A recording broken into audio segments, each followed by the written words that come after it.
প্রিয় বন্ধুরা, কেমন আছেন সবাই? আশা করি সবাই ভালো আছেন, আমরাও ভালো আছি। আর একটা নতুন ব্লগে সবাইকে স্বাগতম। তার আগে বলবো, যারা আমার চ্যানেলে নতুন তারা আমার চ্যানেলটিকে সাবস্ক্রাইব করবেন, লাইক কমেন্ট করে আমার পাশে থাকবেন। আপনাদের সুন্দর সুন্দর কমেন্টগুলো আমার পড়তে ভালো লাগে, আর আপনাদের কমেন্ট দেখলে আমার কাজের উৎসাহ আরও বেশি বেড়ে যায়।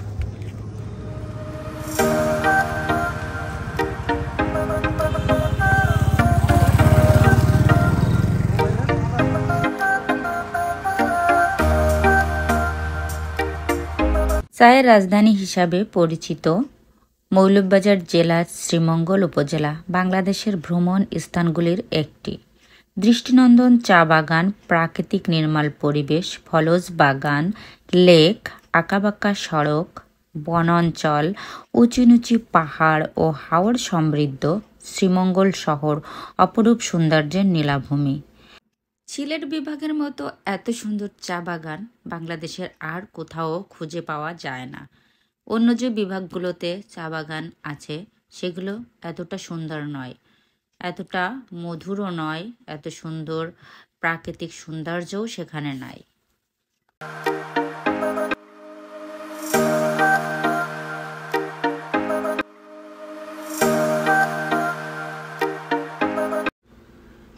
এই চা বাগানটি শ্রীমঙ্গল শহরের খুবই কাছে। সিএনজিতে 5 টাকা ভাড়া দিলেই এখানে আসা যায়। এখন আমরা চা বাগানের ভিতরে প্রবেশ করছি। এখানে প্রবেশদ্বারের যে পাহারাদার ছিলেন উনি আমাদেরকে কিছুতেই ভিতরে ঢুকতে দিচ্ছিলেন না। তিনি বলছিলেন যে এখন ভিতরে যাওয়ার কোনো অনুমতি নাই, তাই ওনাকে আমরা কিছু বকশিশ দিই আর কি ঢোকার জন্য। বলি যে আমরা অনেক দূর থেকে আসছি, আসলে এটা দেখার জন্য আগে কোনো দিন দেখি নাই, আমাদের একটু ঢুকতে দিলে ভালো হয়। তারপরে তাকে বললাম যে আপনি কিছু টাকা রাখেন, একটু চা নাস্তা করে নিন আর আমাদের একটু ঢুকতে দেন। তারপরে উনি আমাদেরকে ঢোকার অনুমতি দিলেন। তারপরে আমরা ভিতরে ঢুকে একটু ঘুরলাম, দেখলাম, আবার কিছু ছবি উঠালাম।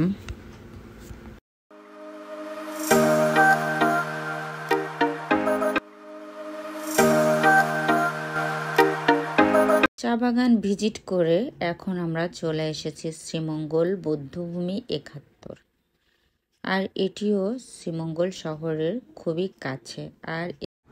আর এটি হচ্ছে বিজিবি এরিয়া। প্রায় 3 একর জমিতে এই বৌদ্ধভূমি 71 অবস্থিত। বৌদ্ধভূমির পাশ দিয়ে বয়ে চলেছে বুড়বুড়ি সরার লেক। 1971 সালে মুক্তিযুদ্ধের সময় অনেক মানুষকে হত্যা করে এই বৌদ্ধভূমিতে।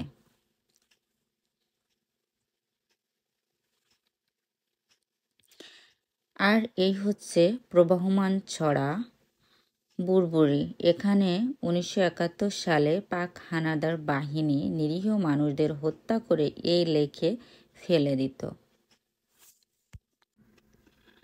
আর এই লেকটি অনেক নিরীহ মানুষের মৃত্যুর সাক্ষী হয়ে এখনো প্রবহমান আছে।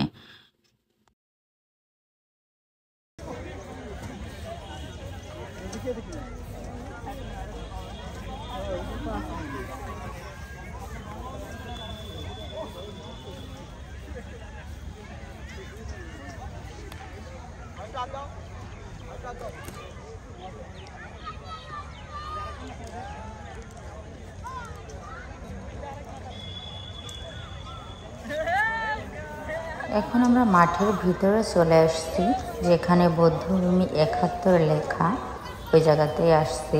আসার পরে আমরা এখানে ঘোরাফেরা করছি। এই জায়গাটা অনেক সুন্দর, এখানে অনেক লোক, প্রতিদিনই অনেক ভিজিটর এখানে আসে। দেশের বিভিন্ন প্রান্ত থেকে এখানে কিন্তু ভিজিট করার জন্য আসে। আপনারাও যেতে পারেন, এখানে দেখার মতো অনেক সুন্দর জিনিস আছে।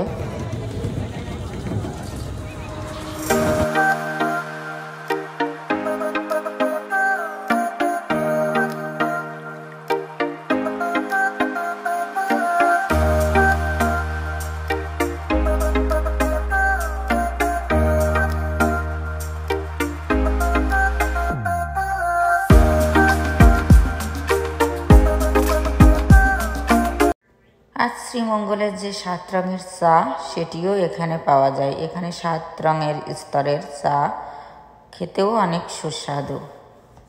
বৌদ্ধভূমি থেকে বের হয়ে এখন আমরা চলে এসেছি শ্রীমঙ্গলের যে কালী মন্দির, শহরের ভিতরে এই কালী মন্দিরটি অবস্থিত, সেটি ভিজিট করার জন্যই আমরা চলে এসেছি। আজ এই পর্যন্তই। ভালো থাকবেন সবাই। অন্য কোনো ভিডিওতে আবার দেখা হবে। বাই।